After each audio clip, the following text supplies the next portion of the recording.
you don't want her to win the White House, but do you agree with how she performed in that interview? I believe that interview was a masterclass in why there is a statistically significant amount of black men who are tired of listening to the media and done entertaining the Democratic Party. You listen to Kamala Harris talk about a plan for black America. They've rolled out a plan for black America. My grandfather told me a very long time ago, never trust a man who promises to do tomorrow what they had the power to do yesterday.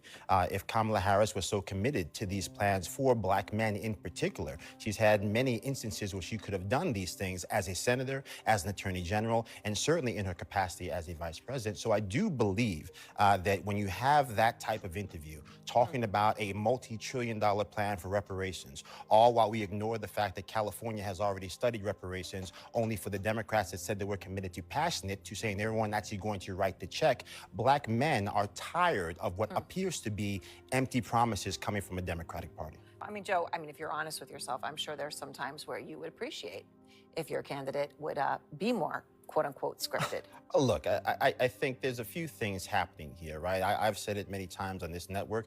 Vice President Kamala Harris, she wants to have her Kate and Edith too. She wants to have all the good things that come from the Biden administration. She wants to leave all the bags of the Biden administration behind her. I think if you're just looking at the core issues pertaining to the black community, the civil rights issue of our time is education. Democrats have nominated a woman who is against school choice. They have a vice presidential candidate who is against school choice. And you have the gatekeeper for a large voter bloc that didn't ask any real questions about the civil rights issue of our time. To say that we have schools where 80% of black children cannot read at proficient levels all across this country. And so it is a scourge that is preventing black men from getting the tools they need in their young life to move forward. And I think if there are a lot of black people who are saying Democrats have told us that Donald Trump is terrible, but I'm not going to allow my vote to be taken hostage by a party that continues to not deliver results every time I place my trust in their hands. He did have a record low for black unemployment. I would just simply say that to that point, right? I think we have to dispense with some of the talking points here. Certainly,